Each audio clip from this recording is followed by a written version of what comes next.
ब्रह्मा विष्णु गुरुर्देवो महेश्वरः गुरुः साक्षात् परं ब्रह्मा तस्मै श्री गुरवे नमः।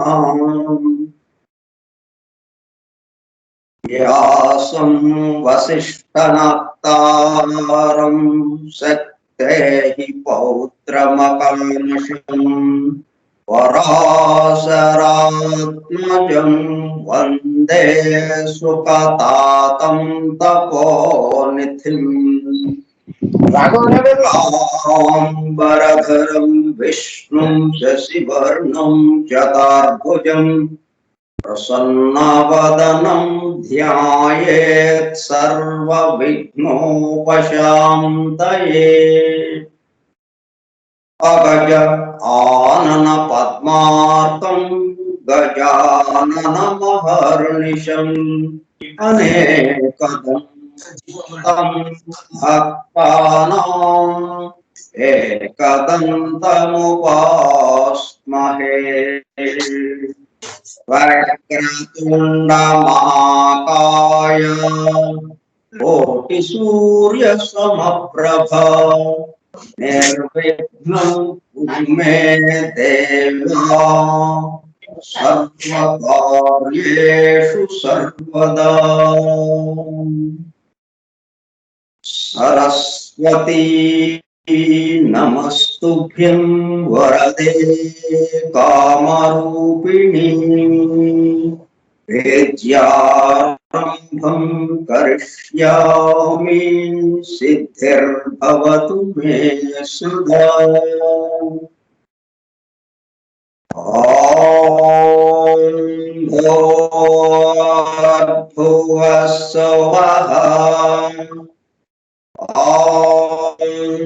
तत्सवितुर्वरेण्यं भर्गो देवस्य धीमहि धियो यो नः प्रचोदयात्।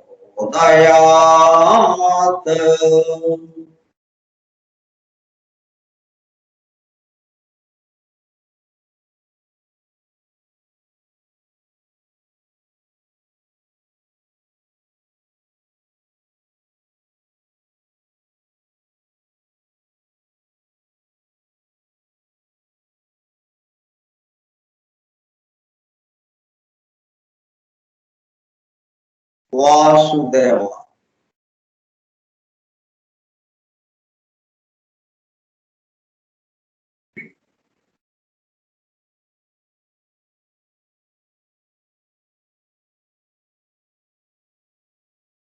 ఈ శ్లోకాలు నా కంఠం నుంచి వచ్చినాయంటే, నా నోటి నుంచి నా పెదవులు దాటి బయటకు వచ్చినాయి అంటే ఎంతమంది ఈ దేహంలో ఎన్ని విభాగాలు మనకి నాకు సహకరిస్తే ఆ పని చేయగలిగాను, దాన్ని చదవగలిగాను.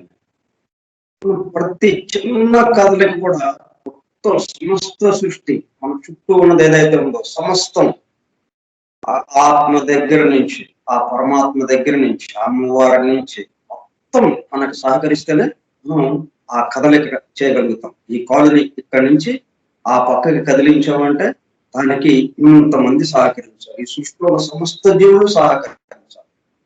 అట్లా ఉంది మనం ఈ సృష్టిని ఆ విధంగా పూర్తి చేశారనమాట. ఎవరికి వాళ్ళు వాళ్ళ దారిని వాళ్ళు వెళ్ళిపోతారులే అని కాదు, మొత్తం కలిపి సృష్టి చేశారనమాట ఒక మొత్తగా. దాన్ని మనం అండర్స్టాండ్ చేసుకుంటే, అవగాహన చేసుకుంటే అయిపోయినట్టు. దానికే మనం ప్రయత్నం చేస్తున్నాం. ఫోరం ఫర్ ట్రూత్ సీకర్స్, సత్యాన్వేషకుల బృందం. దివ్య జ్ఞాన ప్రబోధిని, ఏ టెక్స్ట్ బుక్ ఆఫ్ థియాసఫీ గ్రంథ పఠనము మరియు అధ్యయనము కార్యక్రమము 9వ పాఠము 1/9/2021 బుధవారము సాయంత్రం 4:30 గంటలు. దివ్య జ్ఞాన ప్రబోధిని స్కైప్ గ్రూప్ లో సుదూర ప్రాంతాలలో ఎవరింట్లో వారు హాయిగా విశ్రాంతి తీసుకుంటూ ఏకకాలంలో ఒకేసారి ఏమి చేస్తున్నాము? వింటున్నాము. ఏమి వింటున్నాము? 1888 సంవత్సరంలో, అనగా దాదాపు 133 సంవత్సరముల క్రితం, synthesis of science, religion and philosophy, శాస్త్రము, మతము మరియు తాత్వికతల సమన్వయ రూపముగా పరమ గురువులు మేడం హెలెనా పెట్రోవ్నా బ్లవెట్స్కీ ద్వారా ప్రప్రథమముగా ప్రస్తుత సైంటిఫిక్ యుగంలోని భౌతికతలో కూరుకుపోయిన మానవాళిని భౌతికత నుండి ఆధ్యాత్మికత వైపుకు మరల్చడానికి, భౌతికత ఆధ్యాత్మికతల మధ్య సామరస్యము సమతూకమును నిలపడానికి అందింపబడిన మ్యాగ్నమ్ ఓపస్, మహత్తర అద్భుత దివ్య జ్ఞాన గ్రంథము ద సీక్రెట్ డాక్ట్రిన్ కు గైడ్ బుక్ గా 1912లో, అనగా దాదాపు 108 సంవత్సరముల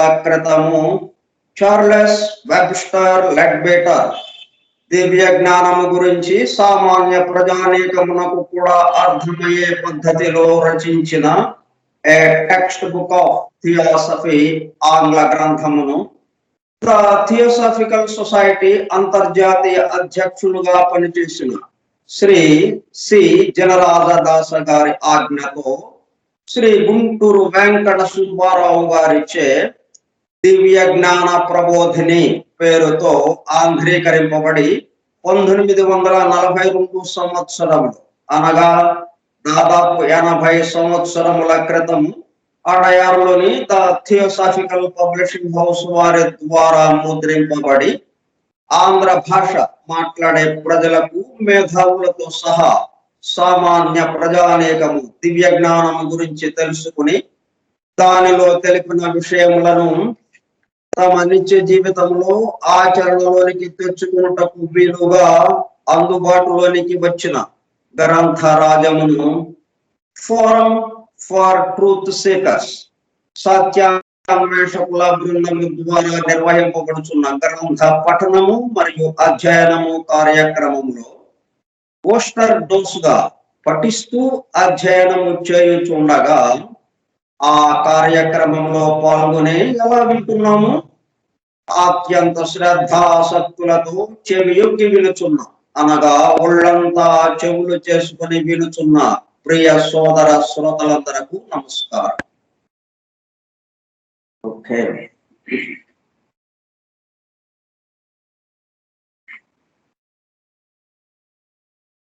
దివ్య జ్ఞాన ప్రబోధిని యోగి లెడ్బేటర్ గారు రాసిన ద టెక్స్ట్ బుక్ ఆఫ్ థియోసఫీకి ఆంధ్రీకరణ గుంటూరు వెంకట సుబ్బారావు చే ఆంధ్రీకరింపబడినది.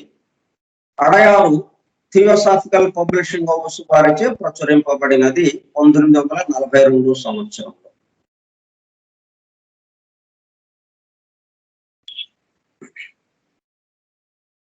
నిన్న మనం సూర్యమండలేశ్వరుడు తన సౌర కుటుంబమును సృష్టింపనారంభించినప్పుడు అక్కడ ఉన్నాం. ఆరంభించబోతున్నాడు, అక్కడికి ఆపాం. ఇందులో ఆయనకి కొంత టైం కావాలి కదా, ఇదంతా సిద్ధం చేసుకుని ఆ సృష్టిని సృష్టించడానికి, ఆ సౌరమండల నిర్మాణానికి కొంత టైం అని చెప్పి నిన్న అక్కడితో ఆపాం. మరలా ఈ రోజు మొదలు పెట్టుకుందాం. సూర్యమండలేశ్వరుడు తన సౌర కుటుంబమును సృష్టింపనారంభించినప్పుడు ఆయన చేతికి పదార్థం మనకు తెలిసిన వివిధ రకముల ప్రకృతిగా నిర్మించుటకు తగిన వివిధ రకాల స్వభావాలతోని నేచర్స్ తోని అట్లాగా ప్రకృతి అంటే స్వభావాలు అని, స్వభావం వివిధ రకముల ప్రకృతిగా నిర్మించుటకు తగిన అనంతమైన బుద్భుదముల ప్రోగు సిద్ధముగా దొరుకుతుంది. ఎన్నో గాలి బుడగలు అనమాట బుద్భుదముల ప్రోగు. అంటే ఇవి దైవీ ప్రకృతి మహా ఆకాశంలో త్రవ్విన రంధ్రములు అని వర్ణింపబడింది. దానినే కోయిలాన్ అని కూడా అన్నారని చెప్తున్నాం మనం. గుప్తా విద్య సీక్రెట్ డాక్టర్ గ్రంథంలో దాని గురించి అలా వివరించారు. ఆ పదార్థం ఆయనకి సిద్ధంగా దొరికింది. మనకి ఈ గ్రంథం దొరికినట్టు, ఈ గ్రంథం దొరికితే మనం ఏం చేస్తున్నాం, ఇదేదో దీని సంగతి చూద్దామని మొదలెట్టాం. దీంట్లో ఏముంది, ప్రారంభ వాక్యమే మనకి తప్పిపోయిన తత్వ దర్శనం ఒకటి నేటికి నీ ఉన్నది అని అక్కడ వ్రాయబడి ఉన్నది, ప్రారంభ వాక్యమే. కాబట్టి ఆ తప్పిపోయిన తత్వ దర్శనం ఏంటో తెలుసుకున్నాను మనం ప్రారంభించాం. ఆయన అంతవరకు సృష్టి లేదు, సౌర కుటుంబము కానీ, గ్రహాలు కానీ, గ్రహాల మీద ఉన్నటువంటి జీవులు కానీ ఏమీ లేదు. చోటు ఉంది అంతే, స్పేస్, మహా ఆకాశం, ఈథర్తో ఉన్నటువంటి మహా ఆకాశం అలాగా ఉందన్నమాట. దాంట్లో నుంచి సృష్టి ప్రారంభించాడంటే దానికి ఒక ప్లాన్ వేసుకోవాలి ఆయన, ఇలాగా చేయాలి, ఇలా చేయాలి అని. సో డివైన్ ప్లాన్ వచ్చేసింది. డివైన్ ప్లాన్ ఉంది అంటే దానికి కొన్ని నియమాలు, నిబంధనలు, మరి సూత్రం ఇవన్నీ కావాలి కదా. వాటికి డివైన్ లాస్, ధర్మాలు, దివ్య మౌలిక తత్వ దివ్య ధర్మములు ఈ సృష్టికి ముందే ఉంది, అవి రెడీగా ఉన్నాయి. వాటిని ఆధారంగా చేసుకుని ఒక ప్లాన్ రచించుకున్నాడు ఆయన, డివైన్ ప్లాన్. ఏ విధంగా ఎలాగా చేయాలి ఆ డివైన్ ప్లాన్ రచించుకున్నాక అప్పుడు సృష్టి ప్రారంభించినప్పుడు ఆయనకి డాక్ట్రిన్స్ అంటే సూత్రాలు, సిద్ధాంతం లేక సూత్రం, ఆ సూత్రాలతో ఈ మొత్తం ఇలాగ నిర్మాణం చేస్తూ వస్తున్నాడు అన్నమాట. చూద్దాం ఎలా చేస్తున్నాడు. ఎక్కడైనా ప్రారంభం ఇలాగే ఉంటుంది. మనం వంటగదిలోకి వెళ్ళాలి, గృహలక్ష్మి వెళ్తే ఆమె చేతికి రెడీగా బీరకాయలు లేకపోతే దోసకాయలు ఏవో దొరికినాయి రెడీగా. వెంటనే ఆ దోసకాయలతో లేకపోతే ఆ కూరతో ఆ బీరకాయలతో కూర చేయడం మొదలెట్టారు. అంటే ఎలాగ మొదలెట్టారు, అంతకుముందు కొంత ఇది ఇలాగ పోయాలి, ఇది అలాగా పోయాలి, దాన్ని ఎలాగా చేయాలి అనేది కొన్ని ఉన్నాయి, కొన్ని ధర్మాలు. ఆ ధర్మాల ప్రకారం ఇదిగో ఈ కూరని పాలు పోసి వండుదాం, లేకపోతే పప్పుతో చేద్దాం అని ఇలాగ అనుకున్నారు.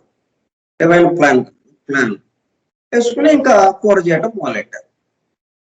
ఇట్లా ఎక్కడైనా కానీ ఇదే పద్ధతి, ఇదే సూత్రం.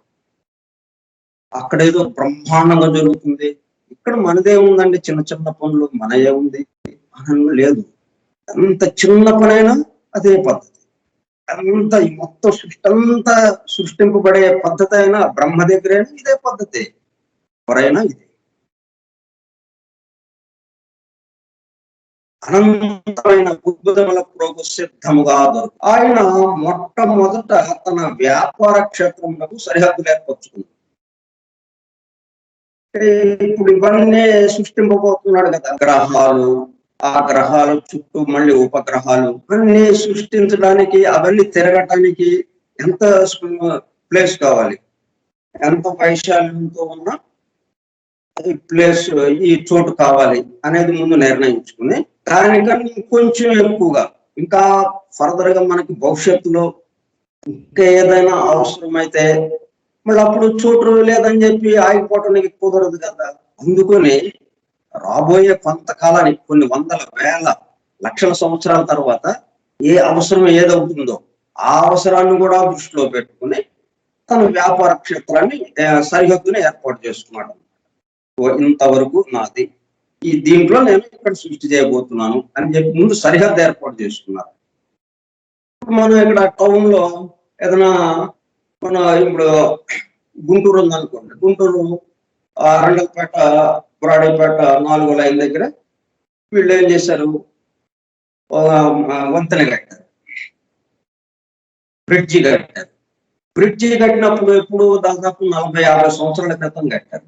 ఆ 50 సంవత్సరాల క్రితం వాళ్ళు కట్టేటప్పుడు రాబోయే 60-70 సంవత్సరాల తర్వాత ఈ టౌన్ యొక్క జనాభా ఎంత ఉంటుంది, వాళ్ళు కట్టేటప్పుడు చాలా తక్కువ జనాభా. కానీ రాబోయే 60-70 సంవత్సరాల తర్వాత జనాభా ఎంత పెరుగుతుందో, వెహికల్ యొక్క తాకిడి ఎంత పెరుగుతుందో, ట్రాఫిక్ ఎంత పెరుగుతుందో ఇవన్నీ ఆలోచించి దానికి తగ్గట్టుగా అంటే 70 సంవత్సరాల తర్వాత కూడా ఈ బ్రిడ్జి ఉపయోగపడేటట్టుగా, ఇది ఎప్పుడో కట్టారండి అని పడేయకుండా 70 సంవత్సరాల తర్వాత కూడా ఉపయోగపడేటట్టుగా ఆ బ్రిడ్జిని వాళ్ళు నిర్మించారు. ఇప్పుడు 50 సంవత్సరాల క్రితం నిర్మించారు. అట్లాగే ఈయన రాబోయే కాలానికి ఏదేది అవసరాలు, ఏ ఏ గ్రహాలు ఎంతెంత దూరం ఏ ఏ కక్షల్లో తిరగాలో ఇవన్నీ ఆలోచించుకుని అప్పుడు ఏం చేశాడు అనమాట, తన వ్యాపార క్షేత్రమునకు సరిహద్దులు ఏర్పరచుకున్నాడు. ఎవరైనా అంతే కదా, ఇప్పుడు ఆఫీసులోకి వెళ్తాం, తన టేబుల్, ఆ టేబుల్ దగ్గర ఏమేం కావాలో అన్ని సర్దుకొని రెడీగా పని చేయడానికి కూర్చుంటాం. అట్లాగా అనమాట. ఆ క్షేత్రము ఒక గొప్ప గోళాకారంగా ఉంటుంది, ఏదైనా కానీ గోళాకారం. దాని పరిధి చుట్టుకొలత ముందు సృష్టింపబడు గ్రహ మండలములలో అతి దూరంలో నుండి గ్రహ మండలం యొక్క పథం సూర్యుని చుట్టూ తిరుగు త్రోవ కంటే పెద్దది. ఈ గ్రహాలన్నీ ఏం చేస్తున్నాయి, తన చుట్టూ తాను తిరుగుతూ సూర్యుడి చుట్టూ ప్రదక్షిణ చేస్తున్నాయి. సూర్యుడి చుట్టూ ప్రదక్షిణ చేయాలంటే మరి ఎంత వైశాల్యంతో అవి చేస్తూ ఉంటాయి, ఎంత దూరంతో, అంతకన్నా ఇంకా ఎక్కువ దూరం ఉండేటట్టుగా తన యొక్క సరిహద్దును ఏర్పాటు చేసుకున్నాడు. గ్రహ మండలం యొక్క పథము కంటే పెద్దది. ఈ సూర్యుడి యొక్క సుదూరంగా ఉండే గ్రహం ఏదైతే ఉందో, చిట్ట చివరి గ్రహం, ఆ గ్రహం ఎంతవరకు అయితే తిరుగుతూ ఉంటుందో దానికన్నా ఇంకా ఎక్కువ దూరాన్ని చూసుకుని అక్కడికి సరిహద్దు ఏర్పాటు చేసుకున్నాడు. ఆ గోళంలో ఆయన బ్రహ్మాండమైన సుడి ఆవర్తనం ఒక దానిని పుట్టించు. ఇక సృష్టి ప్రారంభం కాబోతుందన్నమాట. అంతవరకు నిశ్చలావస్థలో ఉన్నదల్లా ఇప్పుడు ఏం చేశాడు, ఆయన తన శక్తిని ముందు ప్రవేశపెట్టాడు. ఆ నిశ్చలావస్థలో ఉన్నదల్లా చలనంలోకి వచ్చేసింది. ఆ చలనంలో నుంచి ఈయన ఒక సుడి అంటే ఎక్కువ తీవ్రమైన వేగంతో తిరుగుతూ ఉంటుంది. అటువంటి సుడిని ఒకదాన్ని పుట్టించాడు. ఈ సుడి ఆ బుద్ధులన్నిటినీ కేంద్రంలో ఒక విస్తారమైన రాశిగా పోగు చేయి ఒక సంచలనం. అంతేమైందనమాట. సుడి అంటే ఏంటి, దాని చుట్టూ ఉన్నాయని దీని ఇక్కడికి వచ్చేస్తాయి.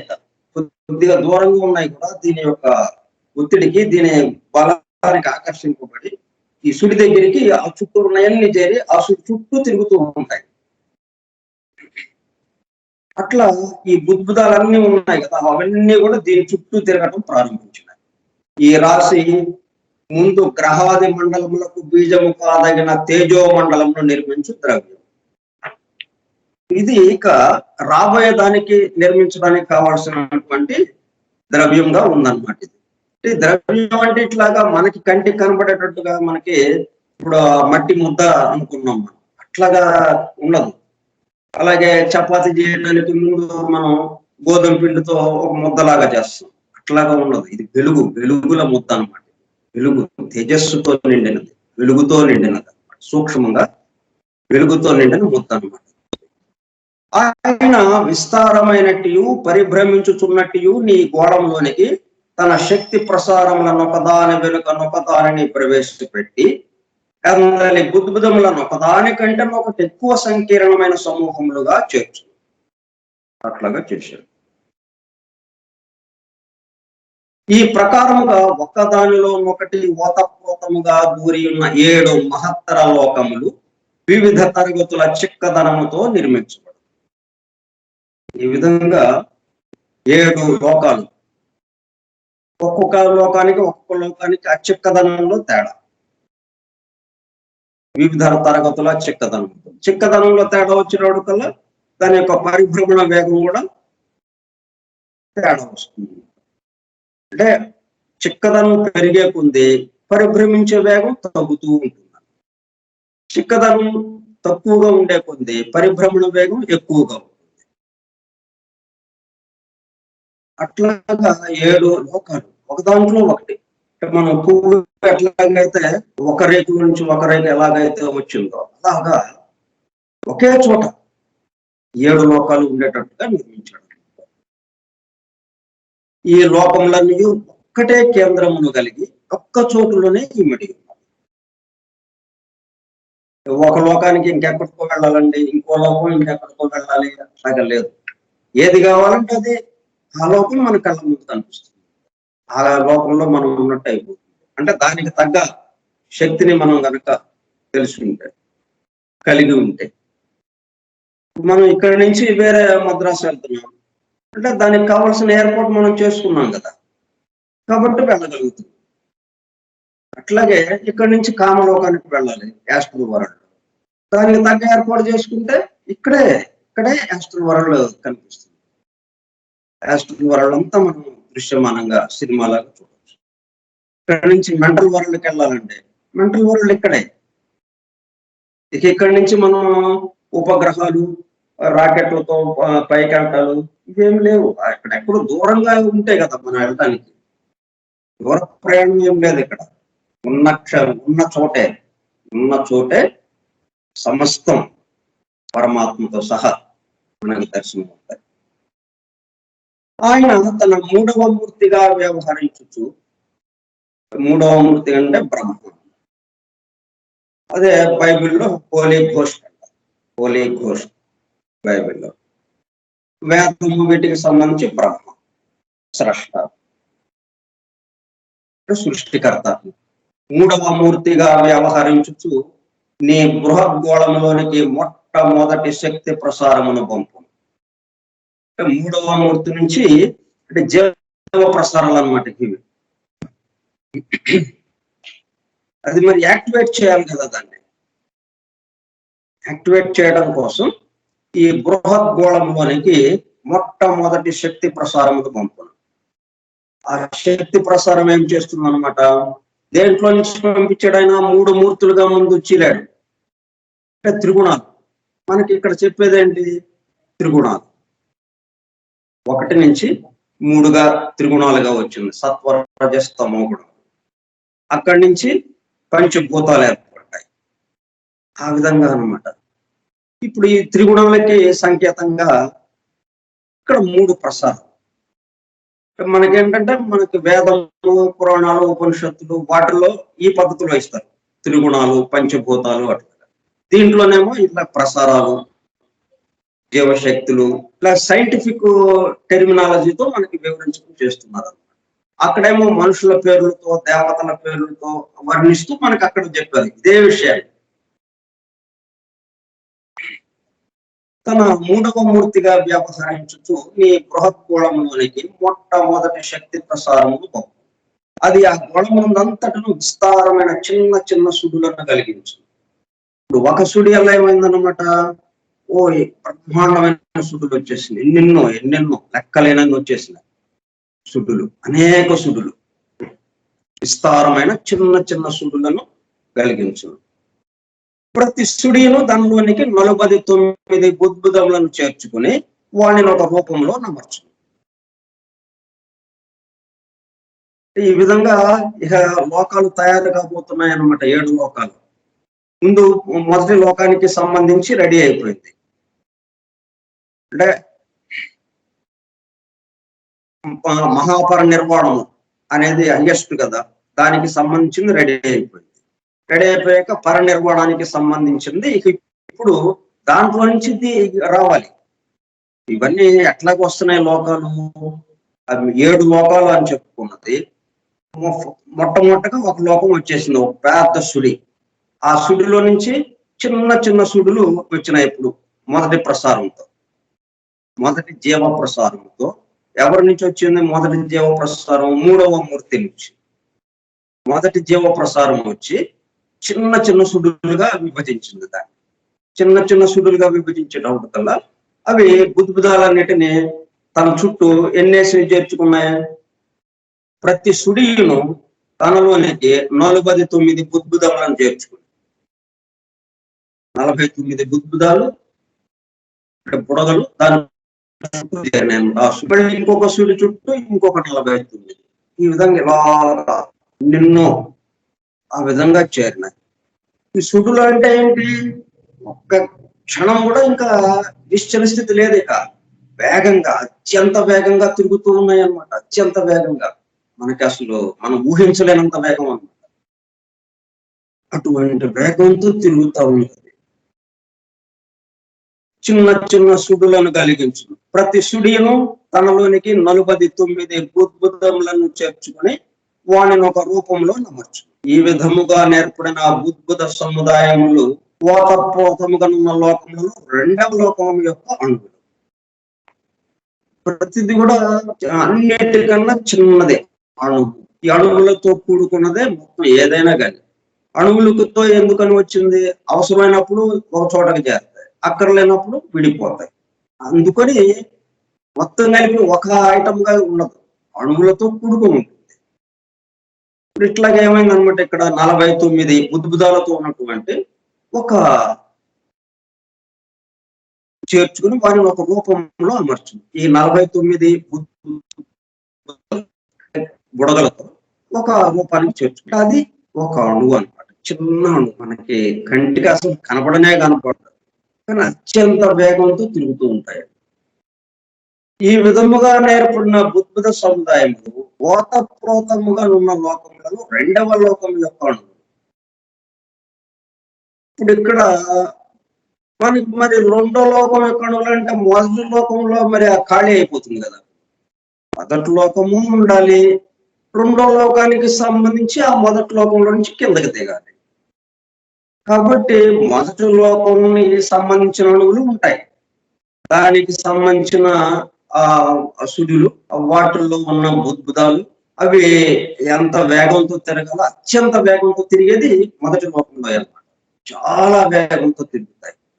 కాబట్టి చిక్కదనం అసలు ఏమీ ఉండదు, చిక్కదనం ఏమాత్రము లేకుండా ఉండేది.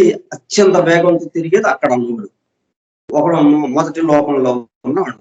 ఇప్పుడు కొన్ని ఏమవుతాయంటే, కొన్ని ఈ 49 బుద్బుదాలను చేర్చుకుని కొన్ని సుడులు ఏం చేసినాయంటే, ఈ 2వ లోకానికి, 1 నుంచి 2వ లోకానికి కిందకి దిగటానికి కావలసినటువంటి, అంటే 2వ లోకంలో అంటే కొంచెం చిక్కదనం పెరుగుతుంది.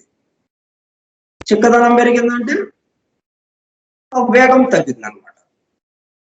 తక్కువ వేగంతో ఎక్కువ చిక్కదనంతో కిందకి దిగింది అనమాట. అంటే ఎక్కువ వేగం, తక్కువ వేగము, ఎక్కువ చిక్కదనం ఉందంటే అది ఆ లోకానికి సంబంధం లేదు, ఇక దిగువ లోకానికి సంబంధించిందిగా అయిపోయింది. మొదటి లోకం అలాగే ఉంది. మొదటి లోకంలో నుంచి కొన్ని 2వ లోకానికి కావాల్సినటువంటి అణువులు కిందకి దిగినాయి. అంతేగాని ఈ 2వ లోకానికి మళ్ళీ వేరే చోట నుంచి తెచ్చిపెట్టలేదు. ఇది మనం అర్థం చేసుకోవాలి. అంటే ఇప్పుడు ఇక్కడ మనకి ఇక్కడ ఉన్నాము కదా, ఇది 7వ లోకం మనం ఉన్నది, భూలోకం. ఇది దేంట్లో నుంచి వచ్చింది? 1లో నుంచి వచ్చింది. 1వ లోకం నుంచి 2వ లోకానికి, 2వ లోకం నుంచి 3వ లోకానికి. అంటే అదంతా వస్తుంది ఇప్పుడు మనకి. ఊరికే ఐడియా చెప్పడం, ఐడియా కోసం చెప్తున్నాను. అంటే మనం ఉన్నది 1 నుంచి వచ్చింది. కాకపోతే ఇక్కడ ఏంటి? వేగం తగ్గింది, చిక్కదనం పెరిగింది. ఇక్కడున్న అణువులకి, అణువులు, పరమాణువులు ఇవన్నీ కూడా చిక్కదనం పెరిగి వేగం తగ్గింది. మనం ఎక్కడి నుంచి బయలుదేరామో, ఎక్కడి నుంచి వస్తున్నామో అనే దానికి ఒక ఐడియా కోసం ఓతప్రోతముగానున్న లోకములలో రెండవ లోకము యొక్క అణువులు. అయితే మొదట పుట్టిన బుద్భుతములన్నీ నీ ప్రకారముగా వినియోగింపబడలేదు. లోకములలో అత్యున్నతమైన ప్రథమ లోకమున అణువులుగా నుండుటకు జాలినన్ని బుద్భుతములు ఈ సముదాయములలో జారకుండా విడిగా నుంచి వేయబడు. మరి ఒకటో లోకానికి సంబంధించి ఉండాలి కదా, అది లేకపోతే అసలు మనం కిందకి లేదు. విద్యుత్ శక్తి తయారయ్యే చోటు అది లేకపోతే ఇంకా మన దగ్గర ఇక్కడికి కరెంట్ రావడానికి అవకాశం లేదు. తయారయ్యే చోటు నుంచి మన బల్బు వరకు కనెక్షన్ ఉంటేనే, ఆ ప్రసారం ఉంటేనే అప్పుడు మనకి ఇక్కడ బల్బు వెలుగుతూ ఉంటుంది. అట్లాగే మొదటి లోకం నుంచి మనకి కనెక్షన్ ఉంటేనే ఈ గ్రహాల మీద ఉన్న జీవులు ఇవన్నీ కలగా ఉంటుంది, జీవించడం ఉంటుంది. కాబట్టి మొదటి లోకంతో మనకి సంబంధం ఉంది. కరెంటు తయారయ్యే చోట నుంచి మన బల్బుకి వరకు ఎలాగైతే సంబంధం ఉన్నదో, మొదటి లోకంలో నుంచి ఈ 7వ లోకానికి ఉన్నటువంటి మనకి వరకు కూడా ఆ సంబంధం అలా కొనసాగుతూ ఉంది, ఎక్కడ ఆపబడలేదు. ఆ మొదటి లోకానికి చాలినన్ని ఉద్భుతములు ఈ సముదాయంలో జారకుండా, అంటే 2వ లోకానికి సంబంధించిన ఉద్భుతాల్లోకి చేరకుండా విడిగా ఉంచివేయబడింది. యుక్త కాలమునకు 2వ ప్రసారం వచ్చు. ఇది 49 బుద్భుతములతో కూడిన అణువులలో 2వ లోకమునందు అణువులుగా నూటకు జాలినన్నిటిని మిగిల్చి తక్కిన వారికి, అనగా ఇంచుమించుగా అన్ని అణువులను పట్టి తనలో చేర్చుకుని తిరిగి పైకి త్రోసివచ్చి వానిలో సుడులను పుట్టించు. మళ్ళీ ఇక్కడ కూడా ఈ 2వ లోకంలో కూడా మళ్ళీ సుడులు పుట్టించడం. ఈ సుడులు ఒక్కొక్క దానిలో 49 అణువులు లేక 49 స్క్వేర్, అంటే 49 × 49 2401 బుద్భుతములు చేరు. అంతకుముందు 49 చేరినాయి మొదటి లోకంలో. మొదటి లోకంలో 49 చేరినప్పుడు అదొక అణువుల సముదాయముగా అయిపోయింది, అదొక అణువుగా. ఇప్పుడు ఇది 2వ లోకానికి దిగింది. ఈ 2వ లోకంలోకి దిగినప్పుడు ఏమైంది, 2వ ప్రసారం వచ్చింది. ఇది 49 బుద్భుతములతో కూడిన అణువులలో 2వ లోకమునందు అణువులుగా నుండుటకు జాలినన్నిటిని మిగిల్చి తక్కిన వారిని, అనగా ఇంచుమించుగా అన్ని పట్టి తనలో చేర్చుకుని తిరిగి పైకి త్రోసివచ్చి వానిలో సుడులను గుర్తించు.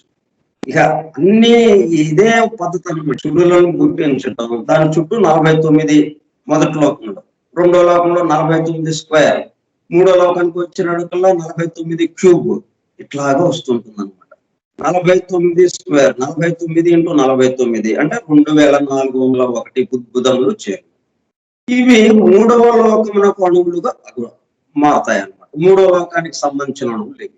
అంటే 2వ లోకంలో మళ్ళీ ఎంత అణువులు ఉండాలో ఆ 2వ లోకానికి సంబంధించినటువంటి అణువుల్ని అక్కడ వదిలేసి ఇంకా ఎక్కువ చిక్కదనంతో తక్కువ వేగంతో తయారైనటువంటి ఈ 49 × 49 అనుకున్నది 2400 బుద్భుతములు, 2401 బుద్భుతములు ఏదైతే ఉందో ఆ సముదాయం, ఆ అణువు కిందకి దిగుతాయంట అణువులు.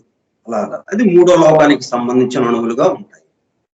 ఈ విధంగా ఒక్కటి నుంచి, అంటే ఇదే పద్ధతి మనకి హోమియోపతిలో మనకి చేస్తున్నాం. హోమియోపతి మనకి మందులు తయారు చేసే విధానంలో సెంటిస్మల్, డెసిమల్ సిస్టమ్స్ ఉన్నాయి. ఇప్పుడు డెసిమల్ సిస్టమ్ తీసుకుందాం. 1 గ్రాము పాలు పంచిన 1 గ్రాము మందు తీసుకుంటారు మెడిసిన్ కి సంబంధించి. డెసిమల్ సిస్టమ్ లో 1 గ్రాము మందు తీసుకుని 9 గ్రాములు పాలు పంచదార కలుపుతారు. దానికి కలిపి బాగా షేక్ చేస్తారు. ఇక్కడ సుడులు ఎలాగైతే పుట్టించామో బాగా సుడి పుట్టించినట్టు చేస్తారు అన్నమాట. చేసేటప్పుడు కల్లా దాంట్లో అదే అదంతా పాలు పంచదార ఈ 1 గ్రాము మందు కలిసిపోయి ఇక్కడ ఒక ఎక్స్ కి సంబంధించి, అంటే దశాంశ శ్రేణి అంటే ఎక్స్ అంట, ఒక ఎక్స్ కి సంబంధించిన ఇది తయారు. ఇప్పుడు మళ్ళీ ఏం చేస్తారు, మళ్ళీ 9 గ్రాములు పాలు పంచదార తీసుకుంటారు. తీసుకుని ఈ 1గా తయారు చేసాం కదా, 1x అని ఇచ్చింది మనకి. ఆ 1x లో నుంచి మళ్ళీ 1 గ్రాము తీస్తారు. అంతకుముందు తీసిన గ్రాముదేమో అట్లా 1x వచ్చింది. ఆ 1x లో నుంచి మళ్ళీ 1 గ్రాము తీసుకుని 9 గ్రాములు పాలు పంచదార కలిపి మళ్ళీ సుడిని పుట్టించినట్టుగా బాగా షేక్ చేస్తారు. దాని 2x గా వస్తుంది. అక్కడి నుంచి మళ్ళీ ఆ 2x గా ఉన్నటువంటి ఆ మందు ఏదైతే ఉందో దాంట్లో నుంచి 1 గ్రామే తీస్తారు. మళ్ళీ అది 10 గ్రాములుగా ఉంది కదా అది, కానీ 1 గ్రామే తీస్తారు. తీసి మళ్ళీ 9 గ్రాములు పాలు పంచదార కలుపుతారు. 3x అయ్యింది. అది ఇదే పద్ధతి. అందుకని హోమియోపతి ద రైట్ సిస్టమ్ అని చెప్పేది. అలోపతి కన్నా ప్రకృతి సిద్ధాంతాలకి, ప్రకృతి నియమ నిబంధనలకి, ప్రకృతి ధర్మాలకి అనుగుణంగా ఉన్న సిస్టమ్ హోమియోపతి ఎందుకు చెప్తున్నాము? ఇదిగో 7 లోకాలు ఏ విధంగా తయారైందో అదే విధంగా హోమియోపతి మందులు తయారు చేస్తున్నారు అన్నమాట అక్కడ విశేషం. అందుకని homeopathy the right system. Biochemic system అంటే టిష్యూ సాల్ట్స్, ద్వాదశ లవణ చికిత్సా విధానం, ద రైట్ సిస్టమ్. అలోపతి ఈ పద్ధతిలో తయారు కాదు, అందువల్ల ప్రకృతి ధర్మాలకి వ్యతిరేకమైన పద్ధతిగా ఉంది. కాబట్టి ఏది మనం ఉపయోగించుకోవాలో అది ఎవరికి వాళ్ళు చూసుకోవడం. ఎందుకంటే అది ఇది గొప్పది, అది పెద్దదని ముందు చెప్పి దీన్నే ఉపయోగించని చెప్పడం లేదు. ఎవరి ఆలోచన బట్టి వాళ్ళు ఉపయోగించుకోవడం. అయితే ఇక్కడ చూడండి, చక్కగా సరిపోయింది దానికి దీనికి. ఇప్పుడు 2వ లోకంలో వచ్చేసాం. 2వ లోకంలో నుంచి 3వ లోకానికి వస్తున్నాం. ఇప్పుడు మనం ఈ 3వ లోకానికి అణువులు ఎట్లాగా ఉన్నాయి? 49 × 49 2401 బుద్బుదములు చేరినటువంటి అణువులు అన్నమాట. ఒక అణువులో ఎన్ని బుద్బుదాలు ఉన్నాయి? 2401 బుద్బుదాలు ఉన్నాయి. 49 స్క్వేర్, 49 × 49. తిరిగి మరికొంత కాలమునకు 3వ ప్రసారం వచ్చి, అంటే ఈ 3వ ప్రసారం 1వ రోజు, 2వది, 3వది అని అంటున్నాం కదా. ఈ 3వ మూర్తి నుంచే ఇవన్నీ వస్తున్నాయి. 3వ మూర్తి నుంచే ఒకటి వచ్చింది, 1వ లోకం తయారైంది. 2వ ప్రసారం వచ్చింది, 2వ లోకం. 3వ ప్రసారం వచ్చింది, 3వ లోకం. ఇట్లాగా తయారవుతున్నాయి. ఒక దాంట్లో నుంచి ఒకటే, మళ్ళీ వేరే వేరే కాదు. 3వ ప్రసారం వచ్చి యథాకారముగా ఈ 2401 బుద్బుదములు గల అణువులను ఇంచుమించుగా అన్నిటినీ గ్రహించి వాని మొదటి రూపంలోనికి తెచ్చి, అంటే బుద్బుద రూపంలోనికి తెచ్చి తిరిగి పైకి త్రోసి 4వ లోకమునకు అణువులుగా నిర్మించాం. ఆ 3వ లోకంలో నుంచి మళ్ళీ 4వ లోకం అణువులు వచ్చేసి ఇక్కడ 4వ లోకానికి వచ్చినప్పుడు అణువులైన ఆ బుద్బుదాలు ఎన్ని ఉన్నాయి మరి ఒక్కొక్క అణువులో? ఈ అణువులు ఒక్కొక్క దానిలో 49 cube to the power of 3, 49 × 49 × 49, అంటే 1,17,649 బుద్బుదములు ఉన్నాయి. అంటే బుద్బుదాలు పెరిగే కొద్ది ఏమవుతుంది అనమాట? చిక్కదనం పెరుగుతుంది. చిక్కదనం పెరిగే కొద్ది బరువు పెరిగేది. బరువు పెరిగే కొద్ది వేగం తగ్గుతా ఉంది. ఇది ఇక్కడ ఉన్న విషయం. అక్కడేమో బుద్బుదాలు 49 ఉన్నాయి మొదటి లోకంలో. అందువల్ల బరువు తక్కువగా ఉంది. బరువు తక్కువగా ఉంటుందో వేగం ఎక్కువగా ఉంది. బరువు తక్కువగా ఎందుకని ఉంది? చిక్కదనం తక్కువగా ఉంది కాబట్టి. చిక్కదనం తక్కువగా ఉంది కాబట్టి వేగం ఎక్కువగా ఉంది. అందువల్ల మనం క్రమక్రమంగా ఈ భూమి మీదకి భూలోకానికి వచ్చే కొలది, ఈ స్థూల లోకానికి వచ్చే కొలది, స్థూలానికి వచ్చే కొలది బరువు పెరుగుతూ వేగం తగ్గుతూ, చిక్కదనం పెరుగుతూ బరువు పెరుగుతూ వేగం తగ్గుతూ వస్తుంది అనమాట.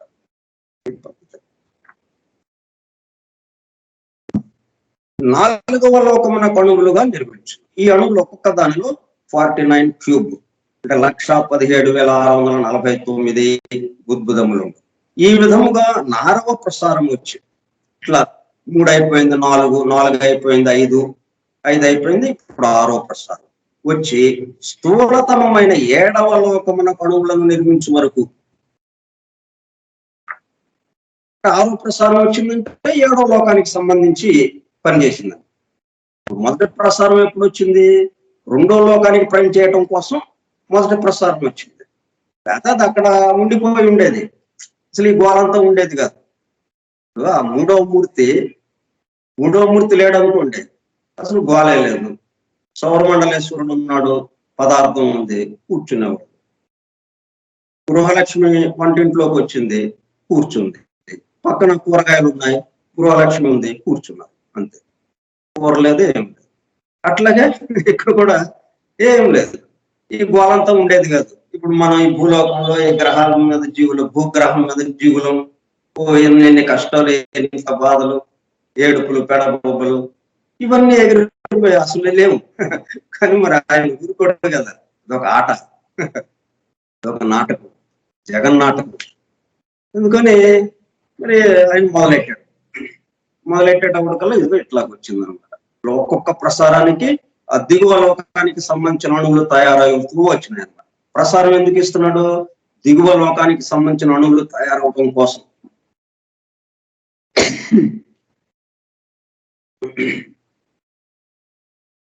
ఏడవ లోకమున అణువులను నిర్మించే వరకు ఒక్కొక్క శక్తి ప్రసారము వచ్చుచుండదు. 6 ప్రసారాలు వచ్చినాయి. ఆ లోక అణువులో 49 to the power of 6, 6. 49 into 6 అనమాట. 49 into 49 into 49 into 49 into 49 into 49 బుద్భుదములు ఉంటాయి. ఆ సుడి, ప్రతి దాంట్లోనూ సుడులు. ఆ సుడి చుట్టూ ఎన్ని బుద్భుదాలు, ఒక లెక్క, ఒక క్రమ పద్ధతి. మొత్తం అంతా మ్యాథమెటిక్స్. అందుకే ఖచ్చితమైన సైన్స్ అని చెప్పారు.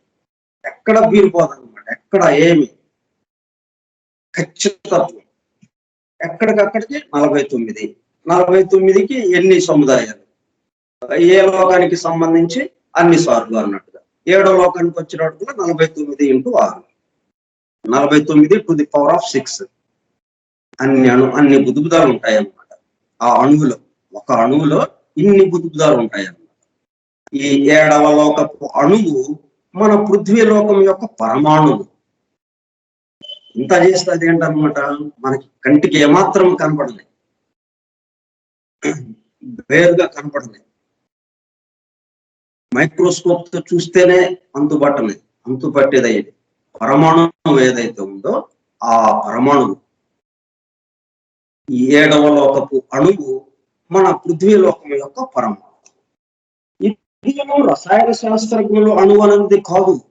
వారు అణువులను వాటికన్నిటికీ మూలమైన అణువు. ఈ సైంటిస్ట్స్ ఏదైతే అణువు, పరమాణువు అని చెప్తున్నారు, వాటన్నిటికన్నా మూలమైంది అనమాట ఇది. ఏది 7వ లోకానికి వచ్చినటువంటి, 7వ లోకానికి ఏదైతే దిగిందో, ఒక్కొక్క లోకం నుంచి దిగుతున్నాయి కదా ఈ అణువులు. కొన్ని బుద్భుదాలను తన చుట్టూ చేర్చుకున్నాయి. 49 to the power of 6 బుద్భుదాలు ఎన్నైతే ఉన్నాయో, ఆ బుద్భుదాలను చేర్చుకున్న అణువు ఏదైతే ఉన్నదో అది మనం అనుకుంటున్నాం, మన సైంటిస్టులు చెబుతున్నటువంటి అణువు కన్నా ఇంకా సూక్ష్మమైనది అన్నమాట, ఇంకా దానికి మూలమైంది. ఇప్పటికీ విస్తారమైనట్టు, పరిభ్రమించుచున్నట్టు గోళము తనలో 7 రకముల ద్రవ్యములు చేర్చుకుని ఉన్న స్థితి వచ్చింది. ఎంత తమాషా చూడండి. అంతకుముందు ఏమీ లేదు, ఒక ముద్ద శుద్ధ మూల ద్రవ్యం ఉంది. ఈయన చేరాడు సౌరమండలేశ్వరుడు, అంత అయిపోయింది. 7 లోకాలు వచ్చేసినాయి. 7 లోకాలు ఎక్కడి నుంచి వచ్చినాయి? అక్కడే. మరి 7 లోకాలు ఇంకా వేరే చోట ఉన్నాయా? తనలో 7 రకముల ద్రవ్యమును చేర్చుకుని ఉన్న స్థితి వచ్చినది. ఈ 7 రకముల ద్రవ్యము చిక్కదనంలో భేదించినను ఒక్క విధమైన బుద్భుదములచే నిర్మితములైన ఒకటి చేత తత్వత ఒక్క రకమైనవే. ఏదైనా బుద్భుదాలే కదా, కాకపోతే బుద్భుదాల యొక్క సంఖ్య పెరుగుతూ ఉంది. బుద్భుదం అన్నది ఒకే ఐటమ్ కదా. ఒక మొదటి లోకానికి సంబంధించిన బుద్భుదం ఏదైతే ఉన్నదో, ఆ బుడగ ఏదైతే ఉన్నదో, 7వ లోకానికి సంబంధించిన, మన భూలోకానికి సంబంధించిన బుద్భుదం కూడా అదే. కాకపోతే చిక్కదనంలో తేడా వచ్చింది, కాబట్టి ఎక్కువ సంఖ్య జరిగింది. అంతకంటే ఒక్క విధమైన బుద్భుదములచే నిర్మితములైన ఒకట చేత తత్వత ఒక్క రకమైనవే. అంటే దాని లక్షణాలు కానీ ఇవన్నీ దాదాపుగా, అంటే పరమాత్మ లక్షణాలు కూడుకుని ఉంటుంది అన్నట్టుగా. ఈ 7 రకములు ఒకదానితో ఒకటి కలిసి ఉన్నవి కనుక నీ గోళంలో ఎక్కడనైనా ఒక చిన్న భాగమును చూచిన ఎడల అందులో అన్ని రకముల ద్రవ్యము కనిపించు.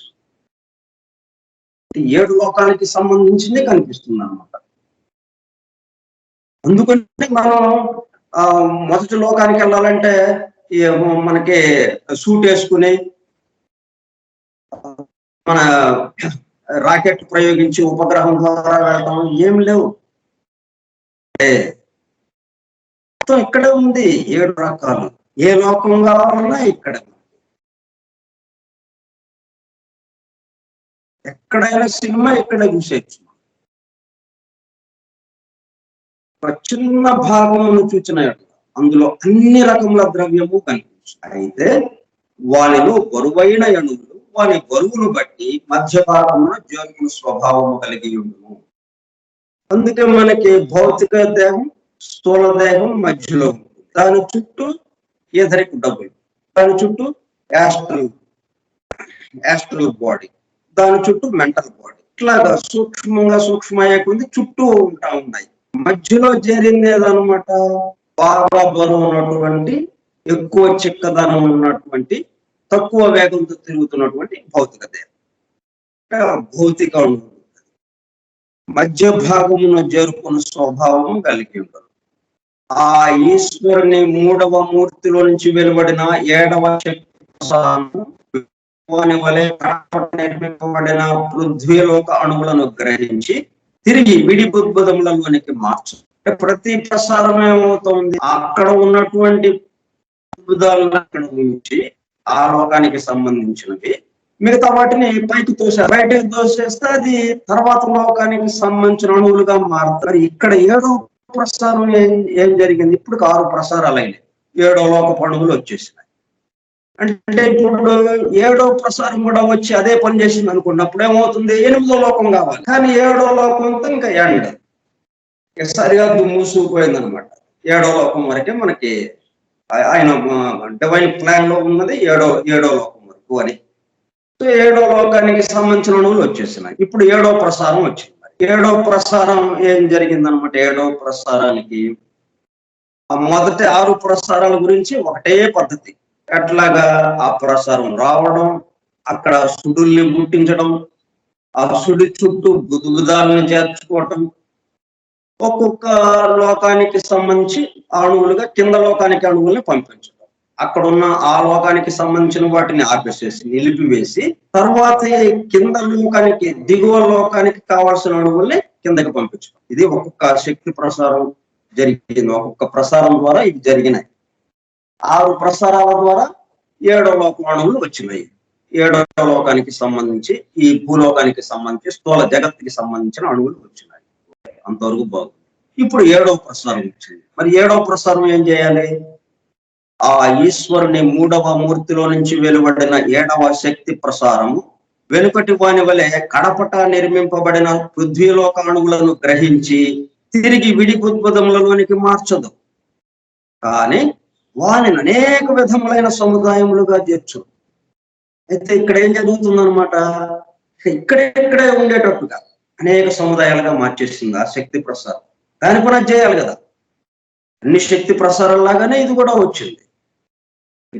ఇక్కడ మాత్రం ఏం జరిగింది, అనేక శక్తి సముదాయాలుగా మార్చేసింది. సముదాయాలుగా సుడులు ఏర్పరిచి సముదాయాలుగా మార్చింది. కానీ అవన్నీ కూడా ఈ లోకానికి సంబంధించి, ఈ పృథ్వీ లోకానికి సంబంధించిన అణువుల్లోనే మార్పు చేసుకొచ్చింది అనమాట. అనేక విధములైన సముదాయములుగా చేర్చు. వీటిని మూల ద్రవ్య బీజములు అనవచ్చు. దేనికి, ఈ పృథ్వీ లోకానికి సంబంధించినటువంటి మూల ద్రవ్య బీజములు అనవచ్చు. ఇవి తిరిగి ఒకదానితో ఒకటి వివిధ రూపములుగా చేర్చబడి రసాయనిక మూల ద్రవ్యములకు ఎలిమెంట్స్, రసాయనిక మూల ద్రవ్యం అట్లాగా ఇక్కడికే మార్పులు చేస్తా ఉందన్నమాట. ఇక ఈ శక్తి ప్రసారం ఈ లోకానికి సంబంధించిన అనేక మార్పులు చేస్తూ ఉంది. ఈ విధమైనటువంటి మార్పులు మిగతా లోకాల్లోకి ఉండదన్నమాట. మిగతా లోకం ఒక పద్ధతిగా ఉంటుంది. మన భూలోకానికి వచ్చిన స్థూల లోకానికి ఈ 7వ శక్తి ప్రసారం వల్ల ఇక్కడెక్కడే కొన్ని మార్పులు జరిగినాయి. అంటే రసాయనిక మూల ద్రవ్యాలు చేర్చేదాకా అది ఆ శక్తి ప్రసారం పనిచేసింది అనమాట. ఇక్కడున్న అణువుల్ని రకరకాలుగా సముదాయాలుగా మారుస్తూ రకరకాల మార్పులు చేస్తూ చివరికి ఏం చేసింది, వాటిని రసాయనిక మూల ద్రవ్యాలుగా మార్చింది. వీటి నిర్మాణమునకు అనేక యుగముల కాలము పట్టును. ఇప్పుడు ఇదంతా ఎంత ఒక గంట సేపు చెప్పుకున్నాం. ఇంకా తక్కువ టైంలో కూడా చెప్పుకోవచ్చు. మనం మామూలు చదువుకుంటూ పోతే 5 నిమిషాల్లో అయిపోతుంది. కానీ ఇది జరగాలంటే మరి లక్షల సంవత్సరాలు పట్టింది. అనేక సంవత్సరాలు అన్నమాట, అనేక కాలం, అనేక యుగముల కాలం పట్టింది. లక్షలు కోట్ల సంవత్సరాలు పడుతుంది అన్నమాట. మరియును సర్ విలియం క్రూక్స్ గారు, ఎందుకంటే వీళ్ళు సైంటిస్టులు, వీళ్ళని కూడా ప్రత్యేకించి వాళ్ళ పేర్లు కూడా ఇక్కడ ఉదహరించడం, ఇది సైంటిఫిక్ గా రుజువు చేయబడిన విషయాలే, ఊరికి అభూత కల్పనగా మనం మీకు చెప్పడం లేదు అని చెప్పడం కోసం అన్నమాట. సర్ విలియం క్రూక్స్ గారు మూల ద్రవ్యముల వ్యుత్పత్తి అను వ్యాసంలో ఆయన ఆ సమయంలో, ఆ టైంలో ఒక 100 సంవత్సరాలు అంటే ఈ పుస్తకాన్ని రాయడానికి ముందు, ఒక 110 సంవత్సరాల క్రితం, 150-110 సంవత్సరాల మధ్యలో, అంటే సీక్రెట్ డాక్టర్ వచ్చిన తర్వాతే సైన్స్ పరిశోధన వేగం పుంజుతుంది. అత్యంత వేగం, మామూలు వేగం కాదు.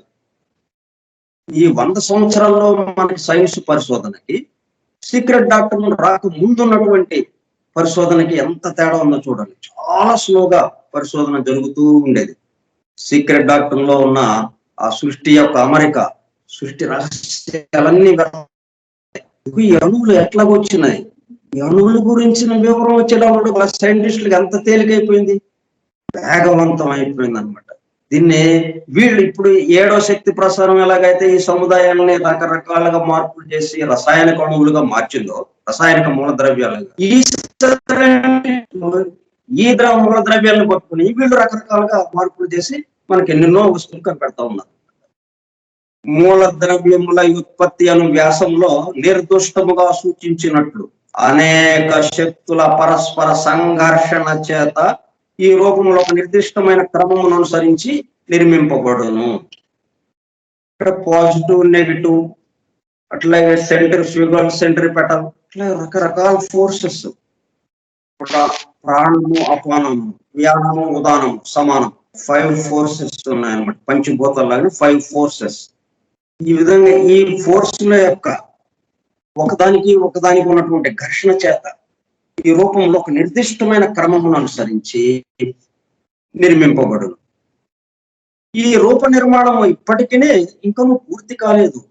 మనకు తెలిసినంత వరకు యురేనియం అను మూల ద్రవ్యము అన్నిటికంటేనూ కడపట కనుగొనబడినది, అన్నిటికంటేనూ బరువైనది అయి ఉన్నది.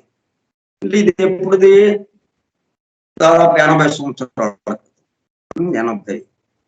110 సంవత్సరాల క్రితం ఉంది కదా ఇది. లెడ్బెటర్ రాస్తున్నది ఈ గ్రంథం 110 సంవత్సరాల క్రితం. ఆ సమయానికి యురేనియం ఒకటి కనిపెట్టబడి ఉంది, చిట్ట చివరిది ఎలిమెంట్స్ లో యురేనియం. దాని తర్వాత ఇంకా కొత్త కనుక్కున్నారు. ప్రస్తుతం యురేనియం మూల ద్రవ్యం అన్నిటికంటేనూ కడపట కనుగొనబడినది, అన్నిటికంటేనూ బరువైనది ఉన్నది. అంతకంటే ఎక్కువ సంకీర్ణమైన మూల ద్రవ్యములు ఇంకా ముందు పుట్టవచ్చును. ఇంకా మరి కనుక్కున్నారు వీళ్ళు. అవి వాళ్ళు ఆకలి కెమిస్ట్రీలో ఈ విషయాలను వివరించారు. లెట్ బెటర్ అనిపిస్తుంది. ఆ మూల ద్రవ్యాలు ఏంటో, అంటే ఎలిమెంట్స్ ఏమేంటో, రాబోయే కొత్తగా కనుక్కోబడే ఎలిమెంట్స్ ఏమేంటో అవన్నీ వాళ్ళు స్పష్టంగా వివరించారు. అవే తర్వాత కనుక్కున్నారు వాళ్ళు. ఇప్పటికేంటంటే యురేనియం ద లాస్ట్ అన్నమాట ఈ గ్రంథం రాసే టైంకి. అనేక యుగములు గడిచిన కొలదయు నీ ద్రవ్యము ఘనీభవించుచూ వచ్చి తుదకు కాంతివంతమును విస్తారమును అనే ఒక తేజోమండలం ఏర్పడింది. ఈ నెక్స్ట్ ఏంటనేది ఈ భూలోకానికి సంబంధించి ఈ అణువులు ఇవన్నీ ఎట్లాగా ఈ 7వ శక్తి ప్రసారంలో ఏమేమి మార్పులు జరుగుతున్నాయి అనేది మనం వచ్చే సోమవారం నాడు చూద్దాం. చూడండి, అంటే 1వ లోకంలో ఏముందో అదే కిందకి దిగింది. 1వ లోకానికి సంబంధించిన అణువులే 2వ లోకంలోకి వచ్చినాయి. 2వ లోకానికి సంబంధించిన అణువులు 3వ లోకానికి వచ్చినాయి. 2వ లోకానికి సంబంధించిన అణువులు ఎక్కడివి? 1వ లోకానికి సంబంధించిన. 3వ లోకానికి సంబంధించిన అణువులు ఎక్కడివి? 2వ లోకానికి సంబంధించిన. అంటే 2వ లోకానికి అణువులు సంబంధించిన అణువులు 1వ లోకానికి సంబంధించింది. అట్లా మనం చూసుకుంటూ వెళ్తే ఈ 7వ లోకానికి అణువులు ఎక్కడి నుంచి వచ్చినాయి? 6వ లోకం నుంచి. ఈ 6వ లోకంలో నుంచి వచ్చిన అణువులు, 6వ లోకం అణువులు ఎక్కడివి? 5వ లోకవి. ఐదో లోకంలోని అణువులు ఎక్కడివి? నాలుగో లోకంలోవి. నాలుగో లోకంలోవి మూడు, మూడో లోకంలోవి రెండో లోకము, రెండో లోకంలో ఒకటో. దాంతో కనెక్షన్ అదే కిందకి దిగింది నెమ్మదిగా. మనం ఎట్లయితే మొదట్లోనే చెప్పుకున్నాం, మొదటి పాఠంలోనూ రెండో పాఠంలోనూ చెప్పాం. పిల్లవాడు ఐస్ క్రీమ్ గురించి, ఐస్ క్రీమ్ లో ఏముందో అని అడిగితే తల్లి ఎలాగైతే వాటర్ ఉంది అని చెప్పిందో, నీరు ఉంది, ఐస్ క్రీమ్ లో నీరు ఉంది అని చెప్పింది. అంటే రెండో వస్తువు ఉన్నట్టుగా అక్కడ చెప్తే వాడు ఆ నీటి కోసం చూస్తే ఐస్ లేదు. ఏంటి దానికి వాళ్ళు చేస్తే అప్పుడు చెప్పింది తల్లి, ఉంటే నీరు లేకపోతే ఐస్, అంతేగాని నీరు ఐసు రెండు వస్తువులు ఉండవు అక్కడ. ఐస్ అనే వస్తువు విడిగా లేదు, నీరే ఐసుగా గడ్డగట్టేది.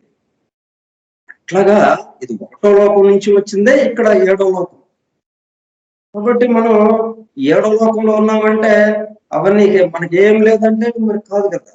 ఒకటో లోకందే ఆ బుద్ధిబుధాల యొక్క ఆ సంఖ్యను బట్టి చిక్కదనం పెరుగుతూ, బరువు పెరుగుతూ, వేగం తగ్గుతూ ఇక్కడ ప్రస్తుతానికి భౌతిక అణువులుగా చేరాలి. సో ఈ మాదిరిగా అంటే ఇదంతా మనం ఏంటనమాట, అమెరికా కూర్పుని తెలుసుకుంటున్నాం. ఈ సృష్టి ఎలాగా అమర్చబడింది, ఎలా నిర్మాణం చేయబడింది. ఉదాహరణకి సౌర కుటుంబం నిర్మాణం ఇచ్చారు. మొత్తం సృష్టి కూడా ఇదే పద్ధతి, ఎక్కడున్నా ఇదే పద్ధతి. మరి ఆ పద్ధతినే హోమియోపతిలో తీసుకున్నారు, ద్వాదశ రమణ చికిత్స విధానంలో తీసుకున్నారు. అలాగా కాబట్టి మనం ఈ కూర్పుని చూస్తూ ఉన్నాం అన్నమాట. ఆ కూర్పు గురించి తెలుసుకుంటున్నాం. అంటే ఎప్పటికప్పుడు మనం ఎక్కడితో కనెక్ట్ అయి ఉన్నాం? ఒకటో లోకంతో కనెక్ట్ అయి ఉన్నాం. ఒకటో లోకందే ఈ ఏడో లోకానికి వచ్చింది. కొంచెం తేడా, కొద్దిగా తేడా. అది మనం గుర్తుపెట్టుకోవాలి. గుర్తుపెట్టుకున్నప్పుడు ఏమవుతుంది, అప్పుడు ఈ మూడు ఏవైతే ఉన్నాయో విశ్వమానవ సౌభ్రాతృత్వం, అంటే మనందరము సహోదరులము అన్నది అర్థమవుతుంది. అప్రయం వస్తుంది. అది అప్రయత్నంగానే మనందరం సోదరులం అనేది మనం చెప్పుకోవాల్సిన అవసరం లేకుండానే సోదరులం అనే భావన మనలో పెరుగుతుంది. మళ్ళీ సోమవారం నాడు కలుద్దాం. మిగతా విషయాలు భూలోకం దాకా వచ్చేసాం. ఇది భూలోకానికి సంబంధించి కొన్ని వివరాలు చక్కగా తెలుసుకుందాం. ఇదంతా కూడా మూడవ మూర్తి నుంచి వచ్చినటువంటి ప్రథమ ప్రసారం అన్నమాట. ఇప్పుడు ఈ మూడు మూర్తులు ఎవరు, ఇది మనకి వేదంలో ఎలాగిచ్చారు అది కూడా ఒకసారి చెప్పుకుందాం. సుపర్ణ సూక్తంలో ఇదే విషయం ఉంది. వేదంలో, ఋగ్వేదంలో అనేక సూక్తాలు ఉన్నాయి. 1100 పైచిలుకు సూక్తాలు ఉన్నాయి. వాటిలో సుపర్ణ సూక్తం ఒకటి ప్రధానమైంది, పురుష సూక్తం లాగా. ఈ సుపర్ణ సూక్తంలో ఇవి ఎలాగైతే వచ్చింది, ఈ ప్రసారాలు, మూడు జీవ ప్రసారాలు అంటే మొదటిదే మనం చెప్పుకున్నాం. ఇప్పుడు ఇంకా 2 ప్రసారాలు ఉన్నాయి, అవి కూడా చెప్పుకున్నప్పుడు దాని గురించి చెప్పుకున్నాం. అట్లా దానికి ఒకటి లింక్ చేసుకుంటా చెప్పుకుంటారు. ఓకే.